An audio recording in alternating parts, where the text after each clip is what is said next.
तो आज हम रॉबर्ट ग्रीन की एक बहुत ही दिलचस्प किताब the laws of human nature के कुछ मुख्य विचारों को समझने की कोशिश करेंगे। ये ऐसे आइडियाज हैं जो हमारे सोचने और काम करने के तरीके को हमेशा के लिए बदल सकते हैं। कभी सोचा है कि हम अक्सर एक ही तरह की गलतियों में क्यों फंस जाते हैं? ऐसा लगता है जैसे कोई अनदेखी ताकत हमें कंट्रोल कर रही हो। हम जानते हैं कि कोई रास्ता गलत है, पर फिर भी बार बार उसी पर चल पड़ते हैं।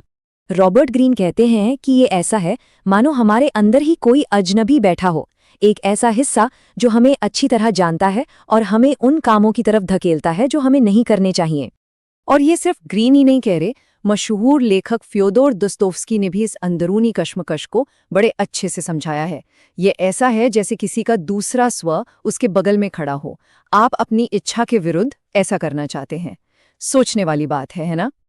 और देखिए, ये सिर्फ हमारी अपनी जिंदगी की बात नहीं है। इस अंदरूनी लड़ाई के नतीजे बहुत भयानक हो सकते हैं, इतने कि पूरे के पूरे समाज पर असर पड़ जाए। चलिए इतिहास में थोड़ा पीछे चलते हैं, प्राचीन एथेंस में, और देखते हैं कि कैसे भावनाओं ने एक महान साम्राज्य को घुटनों पर ला दिया था। यहाँ दो अलग अलग एथेंस की तस्वीर है। एक तरफ पेरिकलस का एथेंस, जहाँ लीडरशिप तर्क और स्ट्रैटेजी पर चलती थी, और नतीजा था एक सुनहरा दौर। लेकिन उनकी मौत के बाद शहर भावनाओं और जल्दबाजी के जाल में फंस गया। नीतियां बदल गईं और नतीजा पूरी तरह से बर्बादी और अराजकता। ये टाइमलाइन तो और भी साफ साफ दिखाती है कि हुआ क्या। 431 ईसा पूर्व में पेरिकल्स की समझदारी ने दुश्मनों को दूर रखा, पर 429 ईसा पूर्व में उनकी मौत के साथ ही सब्र का बांध टूट गया। फिर भावनाओं में बहकर 415 ईसा पूर्व में सिसिली पर हमला किया गया, जो एक बहुत बड़ी गलती साबित हुई, और 405 ईसा पूर्व तक वो महान साम्राज्य खत्म हो चुका था।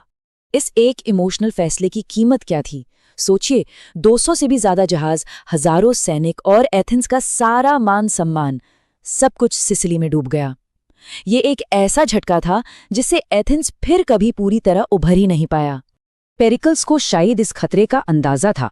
उन्होंने पहले ही कहा था, मुझे दुश्मन की रणनीति से नहीं बल्कि हमारी अपनी गलतियों से डर लगता है। और यही सबसे बड़ा सबक है। हमारा सबसे बड़ा दुश्मन बाहर नहीं बल्कि हमारे अंदर है, हमारी अपनी भावनाएं और तर्कहीनता।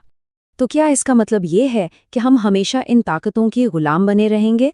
नहीं, बिल्कुल नहीं। रॉबर्ट ग्रीन के मुताबिक हमारे पास इन रहस्यों को समझने के लिए एक कोड बुक मौजूद है।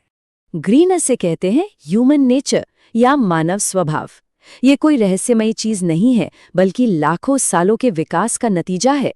ये वो ताकतें हैं जो हमारे दिमाग में बहुत गहरे में बैठी हैं और हमें पता भी नहीं चलता कि वो हमारे फैसलों पर कैसे असर डाल रही हैं। ये बात थोड़ी अजीब लग सकती है, पर सच तो ये है कि हमारा खुद पर उतना कंट्रोल है ही नहीं जितना हम सोचते हैं। असल में हमारे ज्यादातर काम और फैसले हमारी गहरी अनजानी भावनात्मक इच्छाओं से ही तय होते हैं। और यहीं पर रॉबर्ट ग्रीन की किताब काम आती है। ये एक तरह की कोड बुक है जो हमें इन छिपी हुई ताकतों को समझने में मदद करती है, न सिर्फ अपने अंदर बल्कि दूसरों के अंदर भी। ठीक है, तो हमने प्रॉब्लम तो समझ ली। अब सवाल ये है कि इसका हल क्या है। ग्रीन एक बहुत ही शानदार आइडिया देते हैं, अपनी आंतरिक एथीना को जगाना।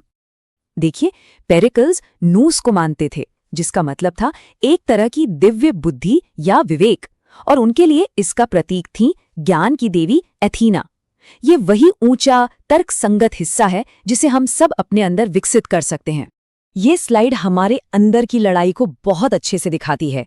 एक तरफ है हमारा निचला स्व जो बस इमोशनल है, तुरंत मजा चाहता है और भीड़ के साथ बह जाता है, और दूसरी तरफ है हमारा उच्च स्व, हमारी आंतरिक एथेना जो सोच समझकर आत्म जागरूक होकर काम करती है।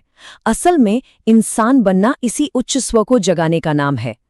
तो सवाल ये है कि इस उच्च स्वर तक पहुंचे कैसे? इसे सीखा जा सकता है। पहला कदम, एक शांत ऑब्जर्वर बनना जो चीजों को देखे और समझे। दूसरा, फालतू के इमोशनल ड्रामा से खुद को आजाद करना। तीसरा, नकारात्मक लोगों को पहचान कर उन्हें बेअसर करना। और सबसे जरूरी चौथा कदम, अपनी ही बुरी आदतों और पैटर्न को बदलना। तो आखिर में ये सारी बातें हमें एक ही जगह ले आती हैं, हमारे अपने अंदर, क्योंकि रॉबर्ट ग्रीन के मुताबिक असली मकसद आत्मज्ञान हासिल करना है। और एक बात समझना बहुत जरूरी है, ये जो ज्ञान है ना, ये दूसरों को कंट्रोल करने का कोई हथियार नहीं है। ये तो हमारे लिए एक आईने जैसा है जो हमें दिखाता है कि हम असल में हैं क्या। इसका असली मकसद खुद को सुधारना है, दूसरों पर हावी होना नहीं। इस पूरी बात को हम एंटोन चेखव के एक बहुत ही गहरे विचार के साथ खत्म करते हैं। मनुष्य तभी बेहतर बनेगा जब आप उसे दिखाएंगे कि वो कैसा है। ये हमें याद दिलाता है कि आत्म जागरूकता में कितनी बड़ी ताकत है। खुद को समझने का ये सफर ही हमें एक बेहतर इंसान बनाता है।